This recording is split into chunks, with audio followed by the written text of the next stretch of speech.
तो गाइस इस वीडियो में हम जानेंगे जो इंपॉर्टेंट टर्म्स है किसी स्फेरिकल मिरर से रिलेटेड जितने भी इंपॉर्टेंट टर्म्स है जो अपने बोर्ड में पूछ जा सकते हैं, उनकी शॉर्ट डेफिनेशन, उनके सिग्निफिकेंस के बारे में जानते हैं। आइए बिना किसी टाइम वेस्ट किए जानते हैं। पोल क्या होता है? वो वाला पोल वाला नहीं जिसपे खंभा चढ़ जाती है सब लोग, इलेक्ट्रिक वाला पोल नहीं, ठीक है? पोल ये होता है, ये पोल हुए ना, हाँ पोल मतलब ये, इसका मिरर का जो सेंटर पार्ट है उसको बोलेंगे, इस लेंस का जो सेंटर पार्ट है स्फेरिकल मिरर का उसको बोलेंगे पोल। क्या बोलेंगे इसको? ये होता है पोल। क्या उसको बोलेंगे? पोल।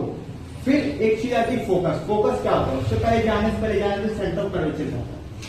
ये हो गया सेंटर ऑफ कर्वेचर, इसको बोलेंगे सी से रिप्रेजेंट करेंगे, सेंटर ऑफ कर्वेचर। और इन दोनों के बीच का, इन दोनों का मिड पॉइंट होता है, उसको बोलते हैं फोकस। क्या बोलते हैं? एफ। इसको बोलेंगे फोकस, इसको बोलेंगे सेंटर ऑफ कर्वेचर, इसको बोलेंगे पोल।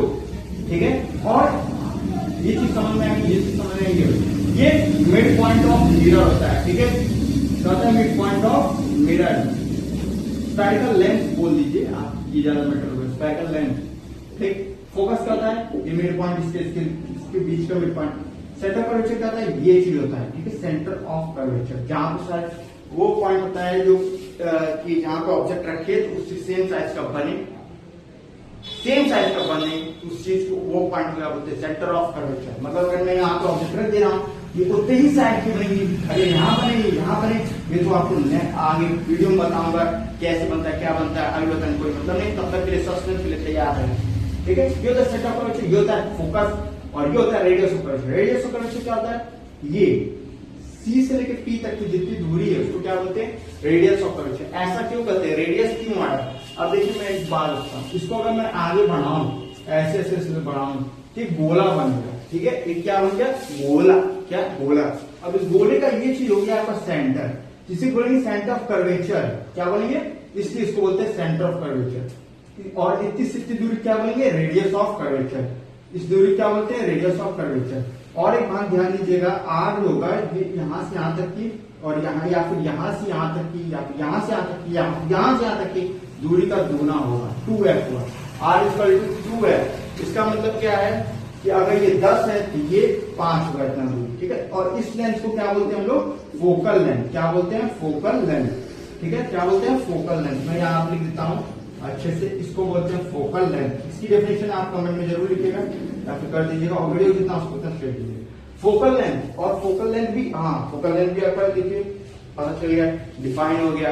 अब बात नेक्स्ट आती है अपर्चर। अपर्चर क्या होता है? अपर्चर जो होता है कैमरा में, देखिए मैं फैक्ट की बात बता रहा हूँ कि कैमरा की जितनी अपर्चर बड़ी होगी या खुली होगी, छोटा छेद होता है। ठीक है? अपर्चर वो क्या होता है? जितना बड़ा छेद होगा उतना ज्यादा क्या होगा? लाइट अंदर घुसेगी, लाइट अंदर घुसे जाएगी, उतना अच्छा वीडियो बनेगा, उतना अच्छा फोटो आएगी। वो होता है अपर्चर। उसी तरह की यहाँ पे अपर्चर क्या करेंगे?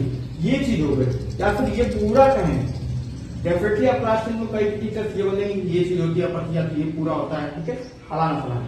लेकिन मैं कहूंगा कि यहाँ तक आप ध्यान दीजिए, जो चीज जितनी खुली है, जितनी तक लाइट आ रही है, मान लीजिए इतना है, ठीक है, ये इतना ही तक में लाइट आएगी भाई, और बाकी सब जिसके ऊपर से ये इतना बड़ा रहेगा, हालांकि लेंस इतना छोटा होता है। ठीक है? तो ये चीज जितनी बड़ी होगी उतनी ज्यादा लाइट आएगी, जितना अमाउंट ऑफ लाइट ज्यादा आएगी, इंटेंसिटी ज्यादा बढ़ेगी, अच्छे से इमेज बनेगा, अच्छी तरह वीडियो बनेगा। उसी तरह से अपर्चर।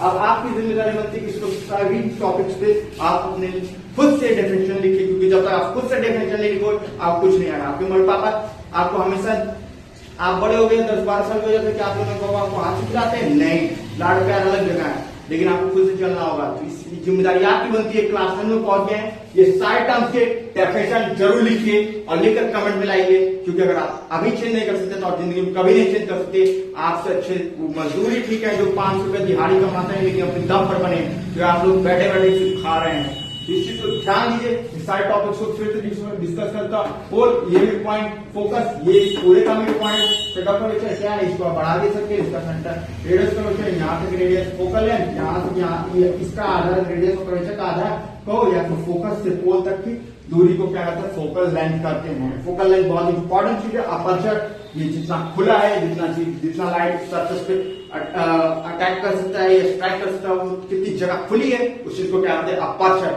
और आगे वीडियो के लिए सस्पेंस, बहुत कुछ नया होगा, आगे कुछ दिलचस्प चीज होगी। आगे वीडियो तो बहुत जरूरी है, अगर ये दो वीडियो नहीं देखी लॉन्ग आगे एक सीक्रेट क्लोज करूंगा कि मिरर में आप अच्छे दिखते हैं लेकिन फोटो में आप अच्छे क्यों नहीं दिखते हैं, क्यों आप मिरर में हीरो दिखते हैं या फिर वैसे दिखते हैं जितना आप रियल लाइफ में दिखते हो, फोटो आपकी अच्छी नहीं आती है। इसके लिए जानने के लिए आप नए वीडियो पर थंबनेल चेक कीजिएगा क्योंकि 1-2 दिन में आएगी, और इस वीडियो को लाइक सब्सक्राइब जरूर करें और वीडियो में जो भी कमी है बता दीजिएगा प्लीज। थैंक्स।